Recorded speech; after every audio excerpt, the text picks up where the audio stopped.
This is the Silver Wolf Howl. I am Angela, and today we will be discussing challenges faced by PIs.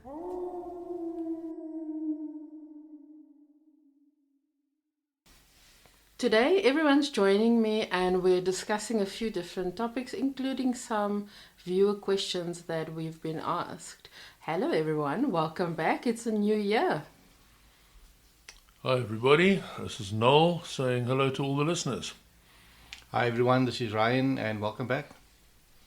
Hello, this is Talar. Welcome back in the new year. Okay, so we're doing general questions first. Guys, on a scale of 1 to 10, what is the level of frustration you experience in a day, week, or month, and what is it mostly? On some days it's like 42 out of 10 because we have some cases where a lot of lies have been told. We're actually busy with one of those right now, and we have to unpick them and sort of unpick the story like a ball of yarn. And it has to be done very, very carefully, very sort of softly. And that can be extremely frustrating. For myself, I will say frustration, the highest level, the lowest level for me is like 6 and the highest level for me is like 11. But it's also case specific, but we basically, frustration is part of the job and we just have to navigate it most times. I think, like in everything, frustration is part of the job, I'm sure. So that's why I tell her, what is your frustration level? Because, I mean, they're talking about it from an investigative perspective. What kind of frustrations and what is it for you on the scale, and how do you deal with it? Frustration on the scale is about 5 to 6. Not so much tracing wise, it's just with people not reading my emails, clients. Okay. Okay, so how do you overcome these kinds of challenges when you're faced with them? One word for me, determination. You've got to be very, very focused. I certainly have to be very, very focused on what I'm doing and what the end goal is, and just being absolutely determined to finish a case successfully. And when you do that, generally speaking, we do finish cases successfully. You've got to stick to the plan, and first of all, you've got to plan carefully, then you have to stick to the plan, and then you have to be flexible with the plan. And once you've done all of those things, you simply stay determined, and eventually you will succeed. So the frustration at the end of the day is worth it. Failing to plan is planning to fail. So the challenges is mostly derives from other people's, let's use the word, for lack of a better word, incompetence or incomplete information that is available. So I find that we end up having to have a meeting, and then we basically have to bounce the frustration and the situation and the challenges off each other, and after some time then we get to what we will call a amicable solution, and then we'll take it from there. Okay, I think having the support as well, and knowing that somebody else is with you going through this frustration, or even just to have that place to vent, I think your frustration also helps in these instances to give different perspective. Because with our cases, we can't really talk to other people other than each other. So we have to be that little shoulder to cry on, or the bag to punch. Not too hard, but yeah, to punch as well. And you tell her, how do you get over people not reading your email? Do you just send them the email again? Yeah, I try to phone them as well, but I send them normally the email attached to the email that was previously sent. But I mean, that's a normal thing, I think, that people don't always read the full email. But it's highly frustrated, especially if there is vital information in the email. Yeah, I think we're just so bombarded with a lot of information nowadays. So your eyes, I know for myself, my eyes just go blurred afterwards. If I just see so many words and stuff, you don't even read things anymore. So yeah, I think those detox days need to be included in a normal work week, where you have no phone, no TV, no nothing, just sit with the birds and nature. Okay, so now we go to a viewer question, also on the line of challenges and challenging things in the work environment. So a viewer of ours from Australia, also called Ryan. Ryan, were you in Australia? It wasn't you, eh? You didn't fly to Australia and then send us a question and come back. I cannot divulge my abilities. Okay, so Ryan in Australia. aka Superman. Yeah, so Ryan in Australia wants to know the challenging cases that were tough to get to the bottom of. Tell us a little bit more about those.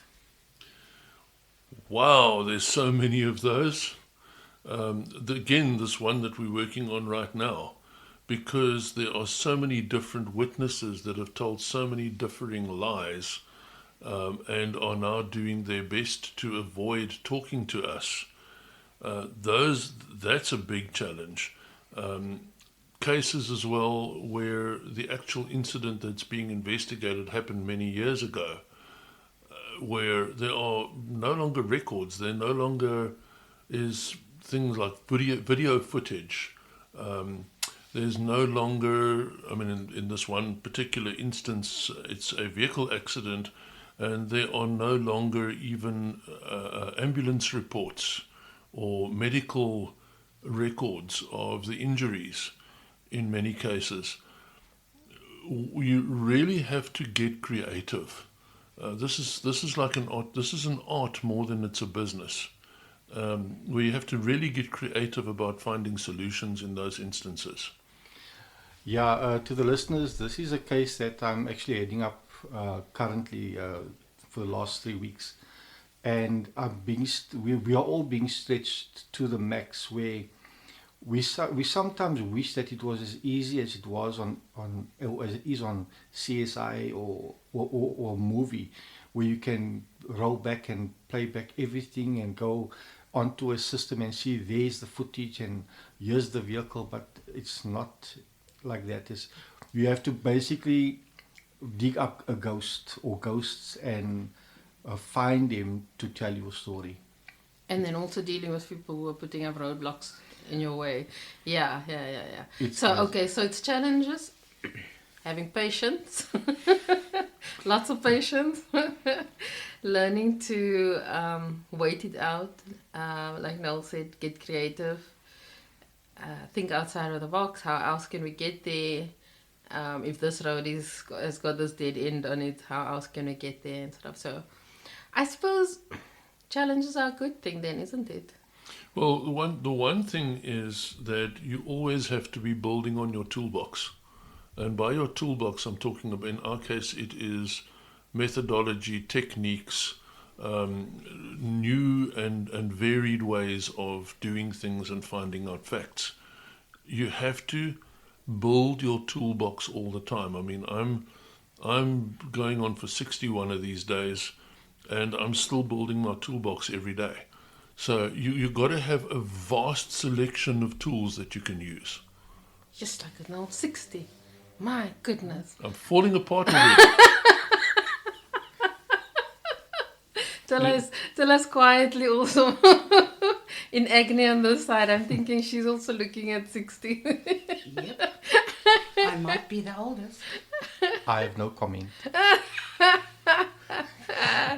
Yeah. Anyway, it's so even when you get to this age, you're still being challenged. That is the the moral of the story. I actually like to use the word that Ryan used earlier, stretched. Yeah. It's every new case stretches us in different directions. Okay, let's talk about like security people or the defendants or the people who were looking for themselves, how did they react in a way of resistance, to you getting what you need, and how do you work around that? There's some people that you just can't work around, and you've got to know when to walk away. We had such an interview the other evening, Ryan and myself, where the person was just absolutely defiant, to the point of actually being quite aggressive. So one of the first things that you have to do when they start getting aggressive like that is to ensure that you're in a position to defend yourself, because they can go from verbal aggression to physical aggression really, really fast. It can go downhill very quickly from there. But with other people simply try to be clever, and that's actually a lot easier to deal with, because what you then do is you use their cleverness against them. You start using psychology and reverse psychology and things like that in your interviewing techniques. And generally by doing that, it's actually easier to get information out of those people who are trying to be clever. One of the techniques that I would use, for example, is to start buttering them up a little bit, because they like the sound of their own voice. So you kind of like start making them feel good about themselves and that kind of thing, and eventually they start actually giving you the information because they want to look good. A tool in our kit, hey? Indeed. Now, what I enjoy is when security staff, be it complex security, any type of security person that we approach and we need them just to provide some type of information or confirmation. Let's say we're looking for a debtor at the complex, and you can basically suss out by the time you get there what your approach has to be. And you base now being PSERA certified agents as well. We know that they also with PSERA, and you then come to let them know that you are one of them, and that way they become excited to know what it is that you do and why you're there. And like Noel said, we butter them up, and we let them realize that we are like them, and then you just sometimes you're lucky, sometimes you're not, but there's always another way that you can get this information from them. One of the things that they absolutely love is the official look. So the uniforms, the ID cards, and our vehicles are marked, even though the decals on our vehicles are magnetic. So we go there with a marked car, we look very official, and we're able to show them an official identity card that is valid. That makes all the difference with those guys, and with the police as well. Okay. So I think this next question is more for Tella, because it's about talking on calls, but you guys also do calls, so you can answer them as well. But how do you deal with people who are rude, and how rude do people normally get on the phone with you? And then when you see them face to face, guys, when you go out on the road and you see them, how do they react knowing that they lied to you and now you've appeared at their doorstep and like, ta-da, remember me? Well, unfortunately, I've got to stay professional. So when I need to speak to somebody on the phone and they are very, very rude, I just have 3 deep breaths, count to 10, and silently swear, but keep my professionalism. Because after all, I'm,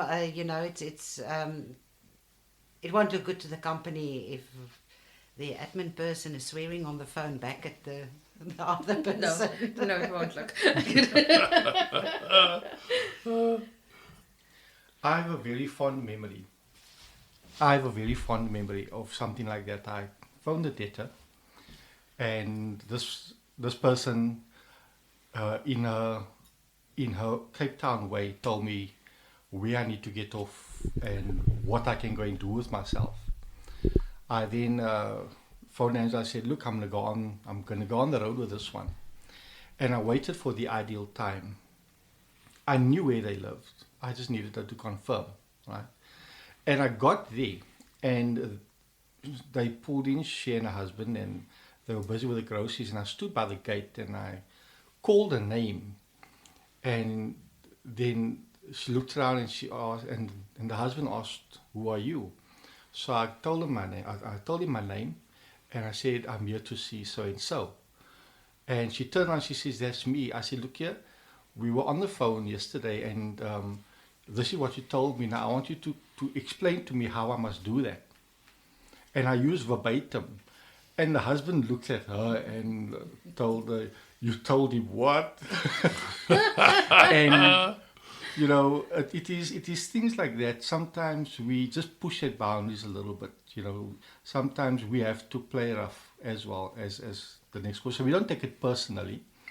We just use that as another method of getting the information that we need, which sometimes is fun, sometimes is not. It has the most incredible effect when we actually go on the road like that, because of the uniforms, because of our size. I mean, we're two big guys, and we have a aura of authority around us when we do this. So people generally get a bit of a shock when they actually meet us face to face, because quite often I've had where people are rude on the phone, and I say to them, well, you know, then I'm going to have to actually hit the road on this and, you know, come and knock on your door, because I've got to get these facts right. And they say, oh, yes, I challenge you, do that type of thing. And then, of course, we keep our word. And what this does is a number of things, one of which is that it lets people know that when we say we're going to come and see them, we actually mean it. We are as good as our word. And we do a proper professional job. So when we see them and we act in the professional way and we say to them, well, you were obstructive on the phone, so here I am. You've necessitated that I've had to come out and verify these facts in person. It costs a lot more, which is going to go on your account as the debtor. And, you know, I've had to now come here and you've got a bit of a fright because we're here. People tend to get a little bit of a shock when that happens, which is maybe not a bad thing for them. I think people feel safer on the phone because, yeah, you know, I can just end this call, I could say whatever. But meeting face to face with that person, then it becomes a different story. So a lot of people are a lot more brave on the phone than they would be in person. We were talking about getting information or buttering people up and stuff like that. I want to touch on the whole POPIA thing. How do you work around that? Because obviously we have to stick to the law and we have to respect that. But we also have to do our jobs. So how do you normally get around that? Well, POPIA really works around preserving the information of an individual, which means that you can't reveal that individual's information to a third party. So that is where we are most careful. If we're speaking to a third party, we have to say to them, they might ask us, for example, what is the case about? And we have to say to them, we cannot reveal what the case is about other than to tell you that it's a legal matter and that this person needs to speak to us in order for us to help them sort it out. And so once that person speaks to us and we have it confirmed that we are speaking to the actual person that we are looking for, we can then reveal what the details of the case are about. To any other third party, we cannot reveal any personal details whatsoever. Do people use that to hide themselves? So, you know, you're looking for me, and I know about this POPIA Act. I may not be very educated on the facts of it or the details of it, but I know it's something to do with keeping my information to myself. So I'm just going to keep it to myself and quote that to you when you're asking me things. But in actual fact, I'm just trying to be a little bit of a skellum. So there's a very simple answer to that, Angela, and that is the POPIA Act is about third parties. That's what people don't understand. So the POPIA Act does not prevent you from giving your own information out. Correct. It is about third parties giving your information out without your permission. So a lot of people have tried that with us that you have spoken of, which is where the person themselves will say, yeah, but I can't give the information because of the POPIA Act. And then we have to sort of educate them and say, well, actually, that's not what the POPIA Act covers. The POPIA Act only prevents other people from giving out your information without your permission. And they actually then get quite a shock. Then they try and argue with us, say, no, but it isn't like that. And we have to say to them, well, actually it is. It's only about protecting your information that is contained, for example, in the databases of companies or in your firm that you are working for. You know, other people in your firm can't tell the world about you. But actually, in actual fact, I mean, if I think about the amount of calls that I just personally get in a day of people that I never gave my information to or consented and stuff. So, yeah, mystery. I'm going to put mysterious music here now. So, without giving away any secrets, so no secrets, how do you get information from someone that is actually not wanting to be found? And they know that there's a legal matter out there for them, obviously, and they purposefully trying to hide. That sometimes is a very, very tough thing to do, because if people don't want to be found, they basically do not answer any phone numbers that they do not have saved on their phones. And you have to do a proper search on them. You have to profile them. You have to see exactly where that sweet spot is. You know, for us, it's a sweet spot. For them, it's a weak spot. And it was a lead that you got, and sometimes you just come right, and you then get to know where they are, what it is they do, or even where you can find them. So you need to be one up all the time when you're looking for people like that. You've got to get extra creative with people like that. And what we often have to do there is say, well, we have to step up the level of service where instead of just doing, for example, an ordinary trace on somebody, we have to take it to the next level, or even the next level, the top level of doing a full private investigation, going out on the road, perhaps disguising ourselves, going undercover. Basically, you've got to step it up to the level that that person has stepped it up to. They're lying and covering for themselves, so we have to go undercover and we have to use far more complicated and we say in Afrikaans ingewikkeld techniques, and they take longer and they take a lot more work. Okay. Now, I'm going to start asking this question to Tilla because she did an undercover job recently. Well, not recently anymore. It's been a few months now. So when you get, obviously you have to lay the ground and start contacting people undercover and plant those seeds, make an appointment to them, get to see them, those kinds of things.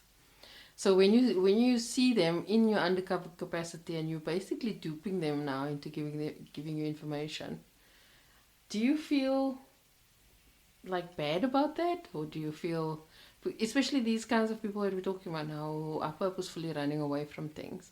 What are your feelings on that? I'll start with Tilla. No, I don't feel bad at all. It's what we call white lies. We're trying to catch this person. He's done wrong. He's trying to run away. I don't feel bad about telling him a fib story about where I'm from. It's not going to make anything bad on my side. I just need the information to give to the authorities. And how did you find, like, being in that role, and like, obviously it's like almost a play, like an actor in a different role. How did you find that? I must say, it surprisingly came quite easy. I always wanted to be an actor. No, it came quite easy. I think once you got your mind stuck on something, it's easier to do. And you know what the end result must be. If it's for the wrong reasons that you're doing it, it probably will be more difficult. Yeah, I suppose that is the key thing. Is why am I doing this? If it's because I'm just being malicious or something, or if it's because I'm actually chasing justice here in this situation, trying to bring equilibrium to the situation that's at hand. What do you think, Noel? Well, by the time we've taken it to that level, which is basically top-level investigative techniques, we're doing it because the person is pretty well a crook. They've been avoiding justice. They've probably been avoiding the police. They've definitely been avoiding the sheriff. They've been telling lies, perhaps defrauding people. They're pretty drastic. So it takes fairly drastic measures to catch them. My only feeling is that I'm really proud that I was part of the team catching them, and whatever undercover methods we had to use, we do not use underhanded methods, we do not use illegal methods, but we do use undercover methods and clever methods to catch them, and we are catching them because they are crooks. Yeah, exactly. It's exciting to be able to, find the person that everyone is looking for, and I basically never feel bad at all. However, there's this one person I had to find, and I found them by posing as someone that has stuff for them, like to supply them with material. This was 2 years ago, and until recently, I've still received the SMS from them wanting material because they don't have anymore. I'm starting to feel like I actually want to buy material and then have it delivered. And just supply them. Because now I'm feeling really bad. But back then, no. Now that's how we feel bad when they're still, living on that hope that you promised them stuff. But you only just done it because they stole stuff from people, so sometimes the table turns. Okay, so what motivates you to find these people, knowing that he's not maybe the most straight up citizen, but if you find this person, they may lose their freedom, they may lose their home, that they're going to lose something significant.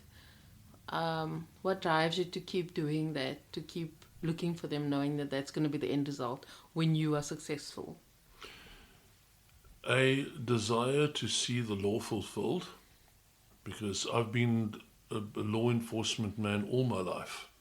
A desire to see integrity and honesty restored, and a desire to succeed in my chosen profession of being a private investigator. Now, for me, it's a case of basically, irrespective of what position they find themselves in now. For example, let's say it's someone that does chimneys, and people use their hard-earned money to pay them, and they never just showed up to do the job. These people are now, or sometimes they are left with a hole in their ceiling, and the guy just ran away with his money. And he done that to 40 people who suing him, and he lost everything already. So basically, it is he has to deal with whatever it is that he has caused. We all basically have to face creditors every day of our lives, and whatever we can't handle, we have to deal with it. So and those people also then, for example, have to get a tracer to maybe contact me, and I have to cooperate because I'm responsible. So, unfortunately, that is the reality of it. Yeah, so basically just reaping what you sowed, That's facing your responsibilities, Correct. that kind of thing. Yeah, okay. And just a quick side comment there is many of these people, I mean, they are, yes, they do have creditors after them, but for example, the scenario that Ryan just used as an example, that's actually criminal. And that makes that person a criminal, which makes me very happy to go after them. Okay, so we've spoken about finding people who don't want to be found, or others who just scared, and that we've spoken on in previous episodes. But what advice do you have for anyone who is on the receiving end of us and being looking for, people are looking for them, creditors are looking for them, and they part of this legal process? What advice do you have for them in how to deal with people like us, those creditors, or the sheriff, or whoever approaches them on, because of whatever legal matter they're involved with? My very first thing that I would say is cooperate. Not just because I, as the tracing agent or the private investigator, want to feel like I'm successful. It's not about that. But if you are a defendant and you owe somebody money, in other words, you're a debtor and a defendant, the very best way to get through this is to cooperate with all concerned. The law says that when you change address, you are required within 14 business days to supply your address in writing to all creditors. So we'll start there. When you haven't done that, they're going to use people like us to come and find you. When we come and find you, don't lie and hide and do all of those things. When we feel that you are cooperating with us and you are helping us, we're happy to help you. And we will help you by telling you what the best thing is to do in these matters. And we always do that. At least us in our company, we always do that. I'll always give you, if you ask me for it, I'll always give you the name of the attorneys that are involved, the contact details, and I'll advise you, contact them, make a settlement agreement with them, or an agreement to pay a thing off. When you do that and you stick to that agreement, 9 times out of 10 you're not going to have any further trouble. That is correct. We are not financial advisors or counselors or anything like that. Everyone is afraid of the legal process, and many times people are so afraid of, they're not running away, they are not hiding purposefully, they're just afraid because they don't know the processes, and many times when we speak to people, we actually assure them that there is a way around, and the only way is to make contact with whoever it is that is trying to find you, and deal with whatever it is that you need to deal with.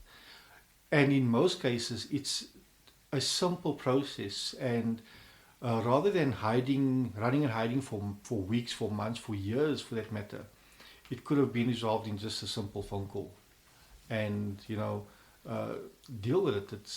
It's not a train smash. No one's we're not there to arrest or to trick anybody, but just handle the business. The quicker you handle it, the quicker it's over. Very interesting, chaps. Very interesting indeed. I think these were nice, deep questions, because kind of had to scratch beneath the surface of a private investigator. And I think I've got some more questions, but for today we've run out of time. So you're going to have to come back. First, go and get yourselves whatever. I don't know, soothe yourself with some Oros or whatever it is that you soothe yourself with. Make your heart strong. Come back again. And then I'm going to ask you some more questions that's going to dig a little bit under the surface. I was going to say the skin, but no, I'd rather say under the surface. But thanks for joining me today. And I shall see you next time when we continue this conversation. Thank you so much for having us. And cheers to everybody, and we'll see you next time. Goodbye, see you later.